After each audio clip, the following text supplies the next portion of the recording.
लेकिन इस वक्त आपको बता दें, अब बहुत बड़ी खबर आ रही है, ब्रेकिंग न्यूज हमारे सामने। कुछ मिनटों के अंदर व्हाइट हाउस के सिचुएशन रूम में मीटिंग लेने वाले हैं ट्रंप 3 दिन में तीसरी बार सिचुएशन रूम में हाई लेवल मीटिंग करेंगे।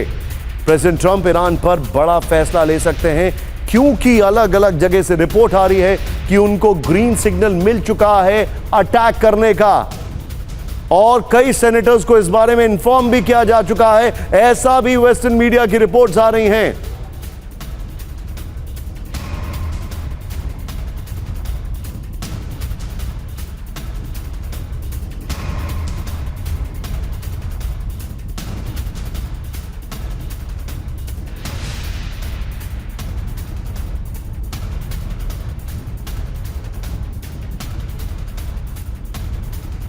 इस सब के बीच में एक बड़ी खबर आ रही है। अब से ठीक 1 घंटे बाद नेतन्याहू करेंगे हाई लेवल मीटिंग। ईरान के हमलों पर सुरक्षा बैठक करेंगे नेतन्याहू। ईरान के आज के हमलों में इजराइल में 100 से अधिक लोग घायल हुए हैं। नेतन्याहू ने पहले ही वार्निंग दे दी है कि अब कुछ बड़ा करेंगे। उनके डिफेंस मिनिस्टर ने पहले ही कह दिया है कि अब सीधे खमनेई को खत्म करना जरूरी है। और इस सब के बीच में एक बड़ी खबर आ रही है। थोड़ी देर पहले ईरान का भीषण हमला, मिसाइल हमले से तेल अवीव में तबाही। ये लेटेस्ट विजुअल्स हैं। ये देखिए जरा, एक मिसाइल को इजरायली डिफेंस सिस्टम ने इंटरसेप्ट भी किया है। यानी नॉन स्टॉप तेल अवीव पर हमले चल रहे हैं पिछले 24 घंटे से, बल्कि 18 घंटे से कहें तो शायद गलत नहीं।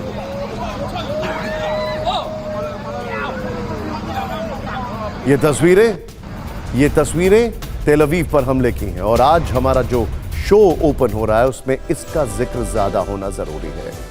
ईरान से युद्ध जीतने के लिए इजराइल को अमेरिका की मदद चाहिए। अमेरिका की सेना जंग में तब उतरेगी जब ट्रंप पूरी तरह से अपना मन बना लेंगे। ट्रंप इस बारे में विचार विमर्श करने के लिए ही 3 दिन से व्हाइट हाउस के सिचुएशन रूम में लगातार मीटिंग्स ले रहे हैं। अमेरिकी सेना के आला अफसर 3 दिन से उन्हें ईरान पर हमला करने के अलग अलग ऑप्शंस बता रहे हैं। ट्रंप कल जब सिचुएशन रूम से बाहर निकले तो उन्होंने खुद को शिकारी बताया, कहा कि वो पहले शिकार थे लेकिन अब शिकारी हैं। उनके इस हाई जोश को देखने के बाद पश्चिम एशिया में एक सवाल मिसाइल की स्पीड से हवा में तैरने लगा। अमेरिका का ये शिकारी ईरान में किसका शिकार करेगा? क्या वो शिकार खमनेई होंगे? शिकारी ट्रंप ईरान पर कौन सा विनाशक हथियार चलाएंगे और वो ईरान पर यह हमला कब करेंगे? इसका जवाब खमनेई ने थोड़ी देर में दिया, एक स्पीच देकर, और उसके बाद सोशल मीडिया पोस्ट से, और उसके बाद तेहरान पर हमला करके, तेल अवीव पर हमला करके। आज हम जितने भी कयास हैं उनके बारे में बात करेंगे। आज हम कयासों के इन युद्ध वाले बादलों को हटाने की कोशिश करेंगे, लेकिन सबसे पहले ट्रंप का खुद को शिकारी बताने वाला यह विस्फोटक बयान सुन लेते हैं। क्योंकि जो ट्रंप कल तक युद्ध रुकवाने का दावा करते थे, इस बहाने शांति का नोबेल पुरस्कार पाने की चाहत रखते थे, वही ट्रंप आखिर अपने आप को अचानक शिकारी क्यों कहने लगे? आइए देखते हैं। ट्रंप को ईरान पर विजय पाने का यह सपना तब से दिखने लगा है जब से इजराइल ने यह कहा है कि उन्हें भरोसा है कि ईरान के आसमान पर अब सिर्फ इजरायली वायुसेना का कंट्रोल है। खमनेई डरकर बंकर में छिप गए हैं, यह नेतन्याहू ने कहा, और इजराइल ईरान के परमाणु ठिकाने बर्बाद कर रहा है। कहा जा रहा है कि इसी के बाद ट्रंप ने ईरान के साथ बातचीत वाली कोशिशें बंद करने का मन बनाया।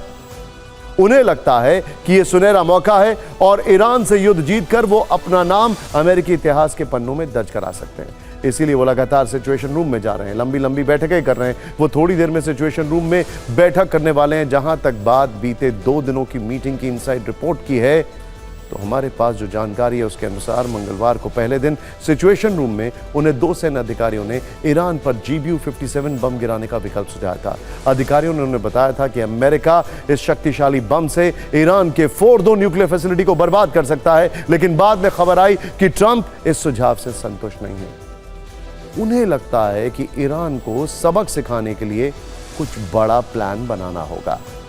फिर दूसरे दिन यानी बुधवार को सिचुएशन रूम की बैठक का निष्कर्ष पश्चिम के अंग्रेजी अखबारों में छपने लगा। द गार्जियन ने एक्सक्लूसिव स्टोरी छापी कि सिचुएशन रूम में दूसरे दिन की मीटिंग में अधिकारियों ने ईरान पर परमाणु हमला करने के बारे में पहले आपस में चर्चा की थी। हालांकि इसमें यह भी खबर छपी थी कि इस बारे में ट्रंप के सामने आधिकारिक तौर पर मीटिंग में प्रस्ताव नहीं रखा गया। लेकिन इतना जरूर है कि वर्ष 1945 के 80 वर्ष के बाद पेंटागन में फिर से परमाणु बमों के इस्तेमाल पर चर्चा छिड़ी। और क्या यही वजह है कि डूम्सडे प्लेन लैंड होते हुए देखा गया? और जब यह चर्चा छिड़ी और फिर इसके बाद इस दूसरे विकल्प के केंद्र में निश्चित ही ईरान है, यह भी साफ है। सवाल है कि फिर ट्रंप ईरान पर किस तरह अटैक करेंगे। तो इस बारे में भी हमारे पास एक बड़ा इंटेल है। ट्रंप ने ईरान पर हमले की योजना को मंजूरी दे दी, हालांकि उन्होंने अभी मामले को होल्ड पर रखा है। इस बीच पश्चिमी एशिया में अमेरिका के सभी airbases ready to attack mode पर आ चुके हैं। लेटेस्ट खबर यह है कि USS Gerald Ford strike group भी अलर्ट मोड पर है। इस समय भूमध्य इसे रवाना कर दिया गया है। इसके अलावा यूएसएस कार्ल विंसन, जो कि अमेरिका के प्रशांत बेड़े का हिस्सा है, वो पहले से भूमध्य सागर में मौजूद है, जबकि यूएसएस निमित्ज अमेरिका का 11वां बेड़ा है, वो भी हिंद प्रशांत क्षेत्र से भूमध्य सागर की ओर रवाना किया गया। यानी ट्रंप के इशारा करने भर की देर है और आसमान व समंदर से अमेरिका की नेवी और वायुसेना ईरान पर टूट पड़ेगी। बड़ी बात यह है कि अमेरिका के इस कदम में ब्रिटेन भी साथ दे सकता है। ब्रिटेन की कैबिनेट हाई अलर्ट पर है। पश्चिमी एशिया में ब्रिटेन की तैनाती पर इमरजेंसी बैठक बुलाई गई है। अमेरिका इस जंग में कूदा तो ब्रिटेन भी ईरान के खिलाफ युद्ध का ऐलान कर सकता है। यह आशंका इसलिए है क्योंकि ईरान से तनाव के बीच इजिप्ट के पास British aircraft carrier Queen Elizabeth नजर आया है। ब्रिटिश एयरक्राफ्ट को सुएज नहर से गुजरते देखा गया है। यहां से यह पूरा संघर्ष महायुद्ध वाले टकराव में बदल सकता है, क्योंकि ईरान ने इस खतरे को महसूस कर लिया है और उसने अब सीधे अमेरिका को वार्निंग दे दी है। ईरान की तस्नीम न्यूज एजेंसी ने इस रीजन में अमेरिका के 10 मिलिट्री बेस की एक लिस्ट जारी की है और बताया है कि ये सभी ईरानी मिसाइलों की रेंज में है। इसमें तुर्की से लेकर सीरिया और सऊदी अरब से लेकर यूएई तक के बेसेस दिखाए गए हैं। वहां कितने अमेरिकी सैनिक तैनात हैं, वो कैसे ईरान के रेडार पर हैं, ये सब बताया गया है। लेकिन इस बारूदी बवंडर के उठने से पहले अमेरिका और ईरान में जुबानी जंग कैसे तेज हो गई है, ये भी आप देखिए।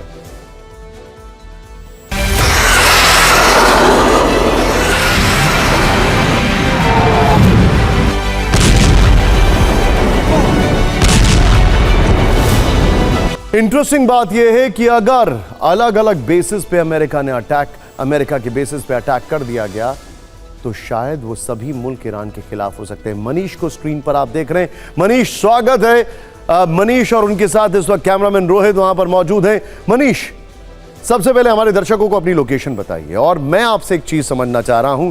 नेतन्याहू थोड़ी देर में एक बड़ी बैठक करने वाले हैं। क्या मर्मर्स हैं, क्या सुगबुगाहट है?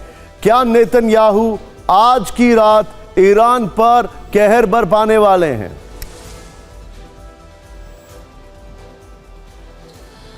बिल्कुल, देखिए, सबसे पहले इसकी शुरुआत करते हैं अपनी लोकेशन से। मैं इस वक्त तेल अवीव में मौजूद हूं और हॉस्पिटल की कवरेज के बाद, होलोन की कवरेज के बाद और कई दूसरे लोकेशन के बाद फाइनली तेल अवीव लौट आया हूं और इस वक्त इंतज़ार कर रहा हूं एक और ईरानी मिसाइल के हमले का, क्योंकि अभी से लेकर रात में या फिर अगले दिन सुबह तक इस कई राउंड ईरानियन मिसाइल के हमले होने वाले हैं। हाँ, एक बात तो ज़रूर है कि आज के दिन ने दरअसल ईरान इजराइल जंग की एक नई शुरुआत कर दी है, बल्कि एक नया अध्याय लिख दिया है, क्योंकि इजराइल दुनिया भर में ये कहने जा रहा है कि देखो, हमारे हॉस्पिटल को अटैक किया गया है और अब हम नहीं बख्शने वाले हैं। और मुझे लगता है कि इसी बात का लॉजिक लेते हुए आप जो प्रेसिडेंट ट्रंप की मीटिंग और उन सब का इशारा कर रहे थे कि अमेरिका और इजराइल दोनों कहेगा कि अब समय आ गया है, ईरान को हर हालत में रोकना होगा और यहाँ से एक ऑल आउट वॉर एक नए रूप में, एक नए रौद्र रूप में आपको दिखाई देगा। तो निश्चित तौर पर अगले कुछ घंटे बहुत ही डिसाइडिंग हो सकते हैं और मुझे लगता है कि प्रधानमंत्री नेतन्याहू अपनी मीटिंग के बाद इस बारे में ऐलान भी करेंगे कि अब जबकि हॉस्पिटल को अटैक किया गया, सिविलियन इलाके को अटैक किया है, तो अब इजराइल अपनी पूरी ताकत के साथ लड़ेगा। ये इजराइल का कहना है। मनीष, कई जगह एक रिपोर्ट आ रही है और मैं आपसे समझना चाहूंगा इस पे। द न्यूयॉर्क टाइम्स ने थोड़ी देर पहले रिपोर्ट किया है, द वॉल स्ट्रीट जर्नल ने रिपोर्ट किया है, जिसको द टाइम्स ऑफ इजराइल ने कोट करके लिखा है कि इजराइल के पास एयर डिफेंस के इंटरसेप्टर्स जो हैं वो अब खत्म हो रहे हैं।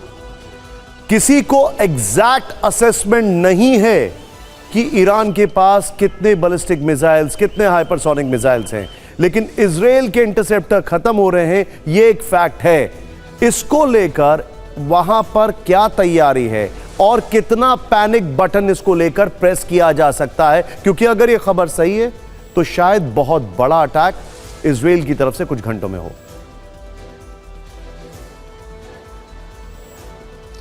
देखिए, इसमें कोई दो राय नहीं कि इजराइल को काफ़ी मुश्किलों का सामना करना पड़ रहा है। अब उनके या तो एंटी मिसाइल जो एयर डिफेंस सिस्टम है वो कम पड़ गए हैं, या फिर मुझे लगता है ये कहना बहुत आसान है किसी के लिए भी, मुझे लगता है उससे ज़्यादा बात यह है कि इजराइल के एयर डिफेंस सिस्टम ईरान के अत्याधुनिक मिसाइल को नहीं रोक पा रहे हैं, खास करके उनके हाइपरसोनिक और सुपरसोनिक मिसाइल को जो हिट कर रहे हैं। जो नॉर्मल मिसाइल है उन्हें तो शायद वो रोक भी ले रहे हैं अपने एरो मिसाइल के एरो डिफेंस सिस्टम के जरिए या डेविड स्लिंग के जरिए। आयरन डोम तो खैर इस मामले में कोई काम कर भी नहीं सकता है, लेकिन जो हाइपरसोनिक मिसाइल आ रहे हैं, सुपरसोनिक मिसाइल आ रहे हैं, उन्हें वो रोक नहीं पा रहे हैं और इसलिए वो डायरेक्ट हिट हो रहा है। बल्कि उससे ज़्यादा आप कहें कि इलेक्ट्रॉनिक वॉरफेयर के तहत उन मिसाइल को डाइवर्ट करने में जो थोड़ी बहुत कामयाबी मिल रही है, इसलिए तबाही कम हुई है। लेकिन ये तबाही और अधिक हो सकती है, कुछ भी हो सकता है। लोग ये बात एक्सेप्ट करते हैं कि कुछ भी हो सकता है, क्योंकि ये मामला टोटली अलग है। मैं आपसे अपडेट लेता रहूंगा और इसका परिणाम क्या होगा, और आपके एक रिपोर्ट जो है हम आगे भी दिखाने वाले हैं, मनीष की ग्राउंड रिपोर्ट अब से कुछ क्षणों में। लेकिन पूरे विश्व की निगाहें इस बात पर टिकी हैं कि अमेरिका इस युद्ध में कब शामिल होगा, वो इजराइल का साथ देगा भी या नहीं। लेकिन इस संघर्ष में 7वें दिन के युद्ध में ईरान का पलड़ा इजराइल पर भारी दिख रहा है। इसका सबूत है तेल अवीव और इजराइल के दूसरे शहरों में मची तबाही की तस्वीरें। ईरान ने आज इजराइल पर 30 बैलिस्टिक मिसाइलों से अटैक किया। इन हमलों से तेल अवीव में भारी तबाही हुई है। इजराइल का डिफेंस सिस्टम 30 में से 7 मिसाइलों को इंटरसेप्ट नहीं कर पाया। ईरान के इन हमलों में 170 से ज्यादा लोग घायल हुए हैं। ईरान का सबसे विध्वंसक हमला इजराइल के सोरोका अस्पताल पर हुआ है। इसके अलावा इजरायली स्टॉक एक्सचेंज की बिल्डिंग को काफी नुकसान पहुंचा है। तेल अवीव में हर तरफ तबाही का मंजर देखा जा रहा है, जिसके वीडियो सबूत भी सामने आए। ये वीडियो इजराइल के बिशेरबा में सरोका अस्पताल पर हमले का है। इस अस्पताल को एक मिसाइल हमले से निशाना बनाया गया। हमले के तुरंत बाद धुएं का गुबार दिखा। इस हमले के बाद सरोका अस्पताल में भगदड़ मच गई। युद्ध के सायरन बजने लगे। इलाज कराने आए मरीज जान बचाने के लिए भागने लगे। डॉक्टर्स भी अस्पताल से भाग निकले। बताया जा रहा है कि इन हमलों में कई लोग घायल हो गए हैं। हमले में घायल एक महिला की हालत गंभीर है। ईरान ने इस अस्पताल पर अटैक के बाद दावा किया कि उसने अस्पताल के नीचे इजराइल के सीक्रेट बेस को टारगेट किया था। इस दावे को सही साबित करने के लिए ईरान की स्टेट मीडिया ने अस्पताल का एक 3D एनिमेशन भी जारी किया। ईरानी हमले से तेल अवीव में इजरायली स्टॉक एक्सचेंज भी की जो बिल्डिंग है वो भी तहस नहस हो चुकी है।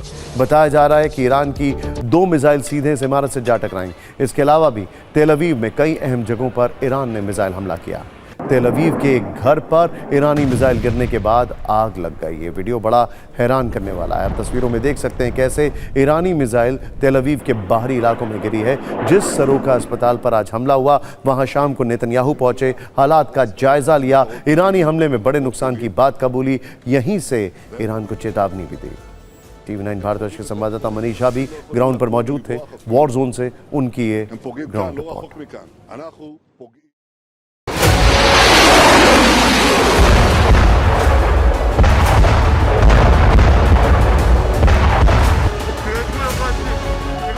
TV9 की टीम इस वक्त ग्राउंड जीरो पर मौजूद है। हमने अपने दर्शकों से कहा था कि हम यहाँ पर आएंगे और आपको हकीकत दिखाएंगे। हॉस्पिटल की बिल्डिंग के पास से निकलता हुआ धुआं, और कैमरे पर इस वक्त आप देख सकते हैं कि कम से कम 100-150 से अधिक सिक्योरिटी पर्सनल्स के लोग यहाँ पर मौजूद हैं। अंदर में जो तस्वीरें हैं वो साफ तौर पर दिखाई दे रही है कि वहाँ क्या स्थिति है। तमाम जो सिक्योरिटी के रेस्क्यू ऑपरेशन से जुड़े लोग हैं वो सब हैं। ईरान की शक्तिशाली मिसाइल सीधे आकर अस्पताल को हिट करती है तो उसके बाद का असर क्या होगा।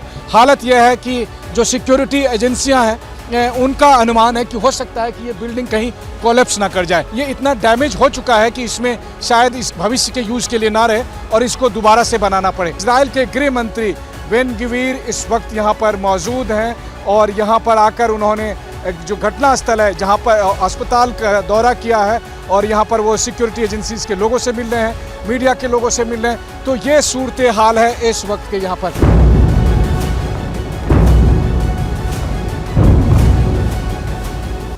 सोचिए जरा, नेतन्याहू अस्पताल के बाहर खड़ा होकर कह रहे हैं कि यहां पर कोई मिलिट्री साइट नहीं है।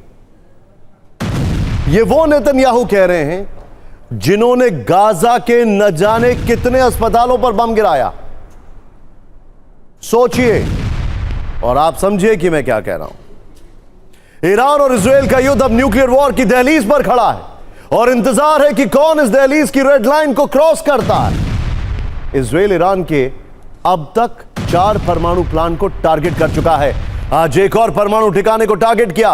नतान्स को हिट करने वाली इजरायली वायुसेना ने आज ईरान की अराक न्यूक्लियर फैसिलिटी पर मिसाइलें गिराई हैं। इसके साथ ही इजराइल ने यहां हैवी वाटर रिएक्टर तबाह करने का दावा किया है। वहां हमलों से पहले आईडीएफ ने अराक खाली करने का अलर्ट भी जारी किया था। बाद में ईरान की स्टेट टीवी ने अराक पर हमलों की पुष्टि की। इसके बाद ईरान ने भी परमाणु तबाही वाले तेवर दिखाए। ईरानी सत्ता में बैठे खमेनी के करीबी नेताओं ने इजराइल के डिमोना न्यूक्लियर साइट को बर्बाद कर देने का प्रस्ताव रखा। ईरानी पार्लियामेंट्री नेशनल सिक्योरिटी कमेटी के सदस्य मुज्तबा ज़रई ने इस प्रस्ताव के बारे में एक्स पर बताते हुए एक पोस्ट लिखी। आपने हमारे परमाणु प्रतिष्ठानों पर हमला किया, इसीलिए हम भी आपके परमाणु केंद्रों पर हमला करेंगे, बेशक 2 टन के वॉरहेड से। मुज्तबा ज़रई असल में इजराइल के डिमोना शहर में स्थित नेगेव न्यूक्लियर रिसर्च सेंटर को तबाह कर देने का इशारा कर रहे हैं। उनका कहना था कि इजराइल अगर अमेरिका की मदद से ईरान के फोर्दो न्यूक्लियर फैसिलिटी को हिट करेगा तो ईरान जवाब में इजराइल के डिमोना न्यूक्लियर साइट को टारगेट करेगा। जैसे को तैसा वाला जवाब दिया जाएगा। ईरान की धमकी तब है जब कुछ दिन पहले इसी डिमोना न्यूक्लियर फैसिलिटी पर खतरे का सायरन बजा था। ईरानी हमलों से यहां अंदर मौजूद लोगों को आगाह करने की कोशिश की गई थी। आपको बता दें कि इजराइल में वर्ष 1960 में डिमोना न्यूक्लियर साइट की नींव पड़ी थी और कहा जाता है कि इजराइल तभी से इस फैसिलिटी में अघोषित दर्जनों न्यूक्लियर वॉरहेड तैयार कर चुका है। लेकिन ईरान की इस धमकी के बाद सवाल यह है कि क्या पश्चिमी एशिया की यह जंग परमाणु विध्वंस ला सकती है? क्या फोर्दो पर हमले से पहले ईरान इजराइल के डिमोना न्यूक्लियर साइट पर हमला कर देगा? ईरान को यह कहने की शक्ति कहां से मिल रही है, इसे भी समझना होगा। मिसाइलों के मामले में ईरान बेहद ताकतवर है। एक दिन पहले उसने ऐलान किया था कि वो इजराइल पर अपनी सबसे घातक हाइपरसोनिक मिसाइल फतेह-1 से प्रहार कर रहा है। इस हाइपरसोनिक मिसाइल को इजराइल के डिफेंस सिस्टम पकड़ पाने में नाकाम रहे। वहीं कल रात ईरान की IRGC फोर्स ने पहली बार खुर्रम शहर 4 मिसाइल का इस्तेमाल भी इजराइल को दहलाने के लिए किया है। खुर्रम शहर 4 एक बैलिस्टिक मिसाइल है। इसका जो वीडियो अब से कुछ क्षणों में आप देखेंगे, ऐसा लगता है जैसे रूस की ऑर्शनिक मिसाइल है, वो वाली टेक्नोलॉजी।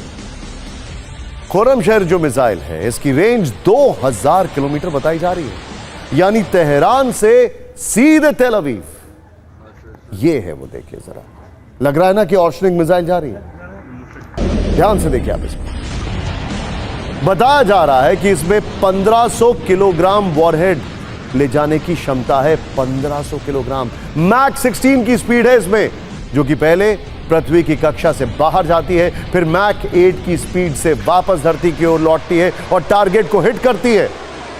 ईरान ने अभी ऐसी सिर्फ एक ही मिसाइल लॉन्च की। ईरान का दावा है कि उसके पास ऐसी कई मिसाइल हैं जिन्हें इजराइल का ताकतवर एयर डिफेंस सिस्टम एरो 3 भी नहीं पकड़ सकता है। सोचिए, कल्पना करिए, रूस ने अभी तक ओर्शनिक मिसाइल का इस्तेमाल नहीं किया। यूक्रेन से इतने दिनों से जंग चल रही है, लेकिन ईरान ने 7वें दिन ही कुछ उस तरीके की मिसाइल का इस्तेमाल कर लिया। ग्रेविटी समझिए, खमेनी की सोच के बारे में सोचिए। अब एक और बात समझने वाली, 2 दिन पहले ही खमेनी ने ताल ठोकी थी कि युद्ध तो अब शुरू हुआ है। तो क्या खमेनी के भरोसे के पीछे की वजह ये खतरनाक मिसाइलें हैं? और इन मिसाइलों से इजराइल बिना अमेरिका की मदद से कैसे निपट पाएगा? अमेरिका के राष्ट्रपति डोनाल्ड ट्रंप के झूठ बोलने की काबिलियत से पूरी दुनिया परिचित है। अब जरा इनके यूटर्न और झूठ से आपका परिचय करवा देते हैं। देख लीजिए, उनके इस टैलेंट की झलक आप भारत और पाकिस्तान के संघर्ष में 14-15 बार देख चुके हैं। इसीलिए आज उनके पुराने झूठ की चर्चा नहीं करेंगे। आज फिक्र में उस नए झूठ का जिक्र जो उन्होंने ईरान को लेकर कहा, जिस पर ईरान ने उसे सटीकता से प्रहार किया, जिस एक्यूरेसी के साथ वो इजराइल पर मिसाइलें दाग रहा है। यह पहला मौका है जब ट्रंप का झूठ ईरान के रेडार की पकड़ में आया। दरअसल डोनाल्ड ट्रंप ने कहा कि ईरान ने जंग के बीच बातचीत के लिए व्हाइट हाउस यानी उनके दफ्तर को अप्रोच किया है, जिस पर ईरान की तरफ से कहा गया हमारा कोई भी अधिकारी व्हाइट हाउस की चौखट पर नहीं गया। डोनाल्ड ट्रंप ने कहा कि ईरान चाहता है कि इजराइल के साथ चल रहे उसके मसले को सुलझाने में अमेरिका उसकी मदद करे, लेकिन ईरान ने साफ किया कि वो कभी भी ना तो दबाव में बातचीत करता है, ना ही धमकी के साए में शांति को स्वीकारता है। ईरान का यह जवाब अमेरिका के उस घमंड पर बड़ी चोट है जो खुद को सुपर पावर कहकर दुनिया को डराने की कोशिश करता है। उस सुपर पावर का मुखिया अब झूठ बोलने की फैक्ट्री बन चुका है और उनके झूठ पानी के बुलबुले जैसे हो गए हैं जो तुरंत फट जाते हैं। अब हालात ये हो गए हैं कि अगर ट्रंप किसी देश में शांति की बात करें तो समझ लीजिए कि वहां युद्ध की दस्तक हो चुकी है। वो कहते कुछ है, करते कुछ है और होता कुछ है।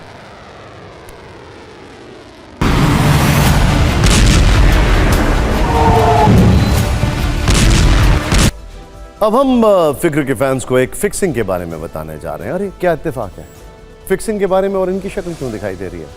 ध्यान से देखिए। आज तक आपने क्रिकेट में मैच फिक्सिंग की कई खबरें सुनी होंगी, जिसमें विशेष तौर पर पाकिस्तान के खिलाड़ी चैंपियन रहे हैं। उसमें बॉल टैंपरिंग का भी जिक्र होता है।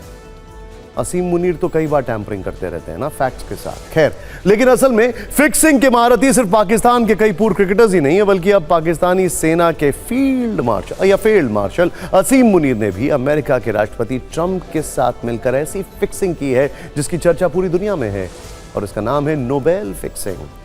दरअसल पाकिस्तान के फील्ड मार्शल असीम मुनीर ने एक ऐसी बात कही जिसके बारे में सोचकर भी ट्रंप के मन में खुशी के लड्डू फूटने लगते हैं, और ये लड्डू हैं नोबेल शांति पुरस्कार के। अब असीम मुनीर ने डोनाल्ड ट्रंप को दुनिया का सम्मानित नोबेल शांति पुरस्कार दिए जाने की मांग की है। मतलब दुनिया में आतंक फैलाने वाला यह कह रहा है कि डोनाल्ड ट्रंप को नोबेल का शांति पुरस्कार मिले। अंग्रेजी में एक शब्द होता है ऑक्सीमोरॉन, जिसको कहते हैं विरोधाभास। एक चीज जैसी दूसरी उल्टी चीज कहना, यह है असीम मुनीर। खैर, मुनीर का कहना है कि ट्रंप ने भारत और पाकिस्तान की जंग रुकवाने में भूमिका निभाई है। अच्छा, इसीलिए ट्रंप को नोबेल शांति पुरस्कार मिले। असीम मुनीर ने 2 एटमी देशों के बीच परमाणु संकट टालने के लिए भी तारीफ की है। अब ट्रंप के लिए नोबेल की मांग करके मुनीर ने 2 काम किए हैं। पहला, अमेरिका के प्रति उन्होंने अपनी वफादारी साबित करने का प्रयास किया, और दूसरा, उस सच को छिपाने की कोशिश की जिसमें पाकिस्तान ने सीज फायर के लिए भारत के सामने आग्रह किया था। लेकिन शायद आपको ये पता ना हो कि ट्रंप और मुनीर के बीच इस नोबेल फिक्सिंग की पूरी स्क्रिप्ट एक बंद कमरे में लिखी गई, जहां ट्रंप ने मुनीर से नमक के बदले वफादारी मांग ली और मुनीर ने बदले में पाकिस्तान का क्या क्या गिरवी रखा, इसकी जानकारी सामने आना बाकी है। इंटरेस्टिंग बात क्या है, मुनीर जब वहां पर इस तरीके से सर झुकाकर बैठे थे तो शी जिनपिंग सब कुछ देख रहे थे। उनका कर्ज बहुत है इन पर, क्या करेंगे ये? खैर, फिलहाल खबर के अनुसार मुनीर और ट्रंप व्हाइट हाउस में एक बंद कमरे में मिले। इस मीटिंग के बाद ही मुनीर ने ट्रंप के लिए नोबेल शांति पुरस्कार की मांग की। ट्रंप ने भी कहा कि पाकिस्तान एक प्यारा देश है और वो पाकिस्तान से प्यार करते हैं। इसके बाद व्हाइट हाउस से जानकारी आई कि ट्रंप के लिए नोबेल शांति पुरस्कार मांगने के लिए अमेरिकी राष्ट्रपति ने मुनीर को लंच के लिए इनवाइट किया, और फिर इस नमक के बदले ट्रंप ने असीम मुनीर से अमेरिका के प्रति पाकिस्तान की वफादारी खरीदी। वैसे ट्रंप चाहते तो वो ये सब कुछ शहबाज शरीफ से भी करवा सकते थे, क्योंकि औपचारिक रूप से वही पाकिस्तान के पीएम हैं, लेकिन ट्रंप ये समझते हैं कि शहबाज मुनीर से पूछे बिना कुछ नहीं कर पाएंगे। इसीलिए उन्होंने नोबेल वाली ये डील डायरेक्ट मुनीर से ही कर ली। वैसे आज हम मुनीर के साथ खुद डोनाल्ड ट्रंप को उनकी शांति का सच दिखा देते हैं। इसके बाद आप सब लोग तय कर सकते हैं क्या ट्रंप वाकई नोबेल शांति पुरस्कार के हकदार हैं। पहला सच रूस और यूक्रेन का युद्ध, जिसे लेकर ट्रंप राष्ट्रपति बनने से बड़ी बड़ी बातें कहते थे। 24 घंटे में युद्ध रुकवा देंगे, कुछ नहीं हुआ। लेकिन सच यह है कि रूस की मिसाइलें और ड्रोन्स आज भी यूक्रेन पर उसी तरह गिर रहे हैं। ट्रंप की शांति का दूसरा सच भारत पाकिस्तान का तनाव है, जिसे लेकर ट्रंप पूरी दुनिया में फैला रहे हैं कि उन्होंने युद्ध रुकवा दिया। लेकिन इसका जवाब खुद पीएम मोदी ने दे दिया है, जब फोन कॉल पर उन्होंने ट्रंप से कह दिया कि भारत ने ना किसी की मध्यस्थता स्वीकार की और ना करेगा। और ट्रंप के नोबेल ड्रीम्स का तीसरा सच, ईरान इजरायल युद्ध, जिसमें ट्रंप की धमकियों का असर ईरान के सुप्रीम लीडर खमेनी पर रत्ती भर भी नहीं दिख रहा है और इस युद्ध की आग हर दिन के साथ और ज्यादा भीषण होती जा रही है। इसीलिए ट्रंप के नोबेल शांति पुरस्कार वाले अरमानों में मोटी दरारें दिख रही हैं। वैसे भी ट्रंप का वास्ता सच से कम ही है। अब कुछ पॉलिटिकल खबरों की बात करते हैं। देखिए, आज वैसे लोकसभा में नेता प्रतिपक्ष राहुल गांधी भी ट्रेंडिंग है। आज उनका जन्मदिन है, वो 55 साल के हो गए हैं। राहुल के जन्मदिन को युवा कांग्रेस और दिल्ली प्रदेश कांग्रेस कमेटी ने खास अंदाज में सेलिब्रेट किया है। इस मौके पर दिल्ली के तालकटोरा स्टेडियम में महारोजगार मेला लगाया गया। राहुल गांधी सड़क से लेकर संसद तक बेरोजगारी का मुद्दा उठाते रहते हैं, लिहाजा उनके बर्थडे पर इस बार कार्यकर्ताओं ने महारोजगार मेला प्लान किया। राहुल गांधी के लिए इससे बेहतर बर्थडे गिफ्ट नहीं हो सकता। ऐसा कम ही देखा गया है जब किसी बड़े नेता के जन्मदिन पर इस तरह का रोजगार मेला आयोजित किया गया। कांग्रेस के इस जॉब फेयर में हजारों युवा नौकरी के लिए पहुंचे, इस उम्मीद के साथ कि शायद यहां उनके रोजगार की तलाश खत्म हो जाए। युवा कांग्रेस का यह अनोखा प्रयोग था। बेरोजगार युवाओं को एक मंच मिला जहां बड़ी बड़ी कंपनियों ने स्टॉल लगाए थे। यूथ कांग्रेस ने बताया कि महारोजगार मेले के लिए 20,000 रजिस्ट्रेशन करवाए गए थे। 12वीं पास से लेकर PhD तक के युवाओं ने रजिस्ट्रेशन करवाया था। पार्टी के मुताबिक जॉब फेयर में 5,000 नौकरियों के अवसर थे। यहां अलग अलग क्षेत्रों की करीब 100 कंपनियों ने हिस्सा लिया। नौकरी की तलाश में आए युवाओं का इंटरव्यू हुआ। योग्य उम्मीदवारों को शॉर्टलिस्ट किया गया, जिन्हें बाद में ऑफर लेटर भेजा गया।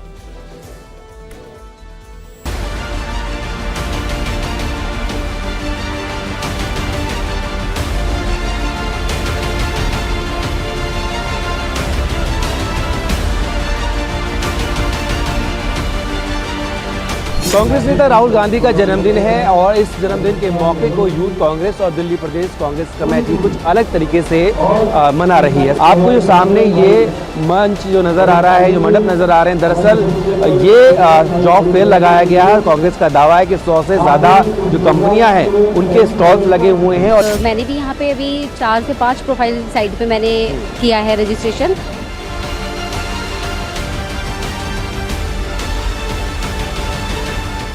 कि हमारे को जो कैंडिडेट चाहिए होते हैं वो सेल्स के लिए चाहिए होते हैं, जिन्होंने लोन सेल्स वगैरह में वर्क किया। ठीक है, अभी तक जो मैंने शॉर्ट लिस्टेड कर रहे हैं वो 10 से 12 से भी शॉर्ट लिस्टेड कर रहे हैं मैंने। अभी 12th पास ही है, अभी कॉलेज कर रहे हैं। तो डिजायर्ड जॉब लग रहा है, मिल जाएगी अभी? हाँ, कुछ जॉब्स अच्छी लगी हैं, हमने अप्लाई किया है, अब देखते हैं क्या होता है।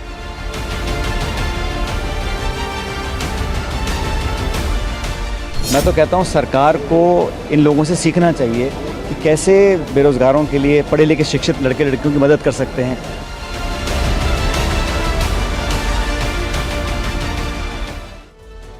प्रधानमंत्री नरेंद्र मोदी ने आज राहुल गांधी को बर्थडे विश किया। सुबह 10 बजे सोशल मीडिया पर उन्हें बधाई दी। अपने एक्स हैंडल पर प्रधानमंत्री ने लिखा, लोकसभा में विपक्ष के नेता श्री राहुल गांधी को जन्मदिन की हार्दिक बधाई। ईश्वर उन्हें दीर्घायु और स्वस्थ जीवन प्रदान करे। अब से कुछ देर पहले राहुल गांधी ने पीएम मोदी की बधाई पर उन्हें धन्यवाद दिया। राहुल गांधी ने अपने एक्स हैंडल पर लिखा, प्रधानमंत्री नरेंद्र मोदी जी, आपकी शुभकामनाओं के लिए धन्यवाद। नेता प्रतिपक्ष राहुल गांधी को आज विपक्ष के तमाम बड़े नेताओं ने जन्मदिन की बधाई दी।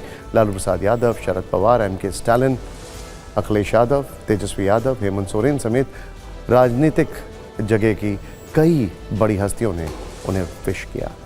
राहुल गांधी ने सबको धन्यवाद दिया। जन्मदिन पर राहुल गांधी अपने नए सरकारी घर में भी शिफ्ट हुए। 5 सुनहरी बाग रोड नेता प्रतिपक्ष राहुल गांधी का नया पता है। उनका सामान इस बंगले में पहुंचने लगा है। सूत्रों के मुताबिक कुछ दिनों तक उनका सामान पहुंचाया जाएगा। सुनहरी बाग का यह बंगला संसद भवन से लगभग 500 मीटर दूर है। इसमें 5 bedroom, 1 hall, 1 dining room, study room और स्टाफ क्वार्टर है। संभव है कि 21 जुलाई से शुरू होने वाले संसद के मानसून सत्र से पहले वो इस बंगले में विधिवत रहना शुरू कर दें। राहुल करीब 2 वर्षों से अपनी मां सोनिया गांधी के 10 जनपद वाले आवास में रह रहे थे। इससे पहले वो लंबे समय तक 12 तुगलक लेन में रहे। 2023 में मानहानि मामले में अदालती फैसले के बाद उनकी लोकसभा सदस्यता चली गई, तो उन्होंने ये घर खाली कर दिया था। बाद में सुप्रीम कोर्ट के फैसले से उनकी सदस्यता बहाल हो गई, लेकिन वो अपनी मां के आधिकारिक आवास में ही रह रहे थे। हमारी अगली खबर न्यायपालिका से जुड़ी है। मामला जस्टिस यशवंत वर्मा पर लगे भ्रष्टाचार के आरोप का है, जिसकी जांच रिपोर्ट सामने आई है। जस्टिस वर्मा के घर नकदी मिलने के मामले में बनी 3 सदस्यीय कमेटी ने 64 पन्नों की रिपोर्ट दी है। इसमें उनके खिलाफ पर्याप्त सबूत मिलने की बात लिखी है। आखिर के 4 पन्नों में निष्कर्ष दिया गया है। अंत के 2 पैराग्राफ में यह लिखा है कि नकदी 30 तुगलक क्रेसेंट नई दिल्ली के स्टोर रूम में पाई गई थी। समिति ने स्पष्ट किया है कि सरकारी आवास का स्टोर रूम आधिकारिक तौर पर जस्टिस वर्मा के कब्जे में था।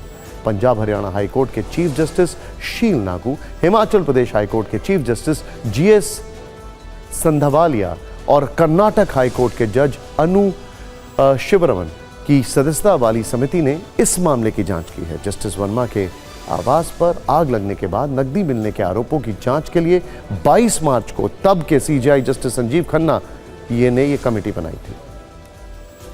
आइए देखते हैं सुप्रीम कोर्ट की जांच कमेटी ने अपनी रिपोर्ट में क्या क्या लिखा था। आइए वो भी देखते हैं। निष्कर्ष का क्या आधार था, इसे भी समझते हैं। समिति ने 10 दिन में 55 गवाहों के बयान दिए। जस्टिस वर्मा के आवास का दौरा भी किया, जहां 14 मार्च को रात करीब 11:30 बजे आग लगी थी। हर बयान की वीडियो रिकॉर्डिंग की गई ताकि बाद में उनकी सत्यता को चुनौती ना दी जा सके। रिपोर्ट के मुताबिक अनुमानित सबूतों के आधार पर यह स्थापित हुआ कि जली हुई नकदी 15 मार्च को तड़के दिल्ली के 30 तुगलक क्रेसेंट के स्टोर रूम से निकाली गई थी। कैश इतना ज्यादा था कि जस्टिस वर्मा या उनके परिवार के सदस्यों की मौन या सक्रिय सहमति के बिना स्टोर रूम में नहीं रखा जा सकता था। समिति के सामने 10 गवाहों ने जले हुए या आधे जले हुए नोट देखने की बात को स्वीकार किया।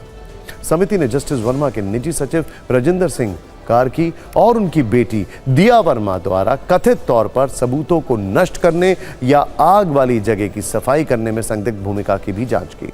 आरोप था कि कार्की ने कथित तौर पर फायरमैन को निर्देश दिया था कि वो अपनी रिपोर्ट में नोटों के जलने और अगले दिन कमरे की सफाई करने का उल्लेख न करें, जिसका उन्होंने खंडन किया।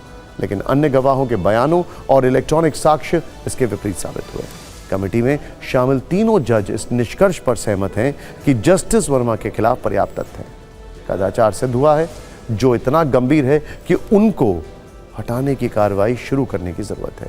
जांच समिति की रिपोर्ट पेश होने के बाद तत्कालीन CJI संजीव खन्ना ने उनके खिलाफ महाभियोग चलाने की सिफारिश की थी। जस्टिस यशवंत वर्मा अभी इलाहाबाद हाईकोर्ट में जज हैं। अब चलते हैं उत्तर प्रदेश, जहां की एक खबर काफी चर्चा में है। कानपुर में 2 अधिकारियों DM और CMO के बीच की लड़ाई का आज पटाक्षेप हो गया। नतीजा DM के पक्ष में रहा। राज्य सरकार ने कानपुर के CMO हरिदत्त नेमी को निलंबित कर दिया, साथ ही नए CMO की नियुक्ति भी कर दी। इस पूरे विवाद की शुरुआत 5 फरवरी 2025 को तब शुरू हुई जब कानपुर DM जितेंद्र प्रताप सिंह ने CMO ऑफिस में छापा मारा था। इस दौरान CMO डॉक्टर हरिदत्त नेमी समेत 34 अधिकारी कर्मचारी गैर हाजिर मिले। DM ने CMO कार्यालय से ही एक वीडियो जारी किया। DM ने कहा कि रजिस्टर में नाम लिखे हैं, लेकिन 34 अधिकारी कर्मचारी ऑफिस में नहीं मिले हैं। सभी का 1 दिन का वेतन रोक दिया गया। इस घटना के बाद दोनों अधिकारियों में टकराव की शुरुआत हुई। इस कार्रवाई के बाद कानपुर के सरकारी अस्पतालों पर DM सख्त नजर आए और कार्रवाई का निर्देश देते रहे। सूत्रों के अनुसार DM के कार्रवाई के निर्देश के बाद भी CMO किसी आदेश का पालन नहीं कर रहे थे। इस वजह से दोनों अफसरों के रिश्ते खराब होते चले गए और एक के बाद एक बयान भी आते रहे। अपने आदेशों का पालन ना होता देख DM ने यूपी सरकार से CMO के तबादले की सिफारिश कर दी। इसके बाद CMO ने भी DM पर कई आरोप लगाए। दावा किया कि CBI से चार्जशीटेड कंपनी को काम देने के बाद उन पर कुछ अधिकारी भुगतान का दबाव बना रहे थे। इन बयानों के बीच 2 अधिकारियों की लड़ाई में नेताओं की एंट्री हो गई। CMO की तरफ से कानपुर के विधायक और विधानसभा के स्पीकर सतीश महाना ने चिट्ठी लिखी, जबकि DM ने भी अपने पक्ष में कई सत्ताधारी विधायकों से CMO के खिलाफ मुख्यमंत्री को चिट्ठी भिजवा दी। कानपुर में अधिकारियों की लड़ाई में हालात ये हो गए कि सत्ताधारी दल के तकरीबन 6 विधायक 2 खेमे में बट गए। मामला राजनीतिक हुआ तो समाजवादी पार्टी के मुखिया अखिलेश यादव ने भी चुटकी ली। उन्होंने कहा कि डबल इंजन सरकार के इंजन टकराने लगे हैं, उसके डब्बे टकराने लगे हैं और अब गार्ड भी टकराने लगे हैं। इसका नतीजा है कि कोई कूटा जा रहा है, कोई पीटा जा रहा है। दोनों अधिकारियों की इस लड़ाई में कई ऑडियो क्लिप भी वायरल हुए, जिसके अमर्यादित शब्दों का भरपूर इस्तेमाल साफ देखा गया। अधिकारियों की लड़ाई में हालात इतने बिगड़ गए कि सीएम ऑफिस भी बीच में आ गया। दोनों पक्षों से बात की गई। इस बातचीत और दखल के कुछ ही घंटों में सरकार की तरफ से 2 आदेश जारी किए गए। एक में कानपुर के सीएमओ का निलंबन था और दूसरे में नए सीएमओ की तैनाती का आदेश। इस आदेश के बाद तत्कालीन सीएमओ हरिदत्त नेमी ने प्रेस कॉन्फ्रेंस की और डीएम जितेंद्र नारायण सिंह पर भ्रष्टाचार और पैसे मांगने के आरोप लगाए। साथ ही जाति सूचक शब्दों से आहत करने और पैसे नहीं बैठने देने के आरोप लगाए।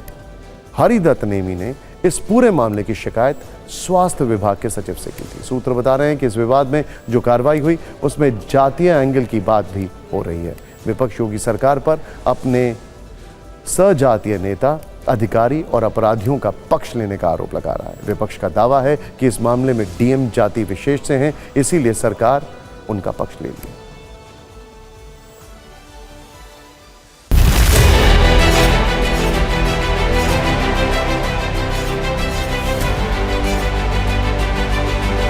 डीएम साहब की तरफ से इस तरह का मुझे दबाव दिया गया कि इधर करो, सिस्टम में आओ, नहीं तो तुमको ये कर देंगे। हर मीटिंग में मेरी बेइज्जती करी जाती थी। हर मीटिंग में सभी जानते, सारे स्टाफ जानते हैं कि मुझे हर मीटिंग में जो है मेरे लिए ऐसे शब्द बोले गए, उनको सस्पेंड करा दूंगा। और बार बार वो मेरे इसमें घूमते रहे और बराबर चेक करते रहे। इस तरह से चेक करके मेरी कमियां ढूंढते रहे और इस जाति सूचक शब्द भी बोले गए कि इस बीच में मुझे जो घटनाक्रम हुआ है ये दुर्भाग्यपूर्ण है कि लगातार बीजेपी के विधायक सीएमओ का सपोर्ट कर रहे हैं, लेकिन उसके बावजूद डीएम जो ठाकुर हैं उनकी चल रही है और सीएमओ को सस्पेंड कर दिया गया। ये बातें बहुत ही दुर्भाग्यपूर्ण है। उत्तर प्रदेश में अगर जंगल राज कहा जाएगा तो शायद हो सकता है सरकार को बुरा लगे, लेकिन इतना पता है कि ठाकुर राज चरम पर है।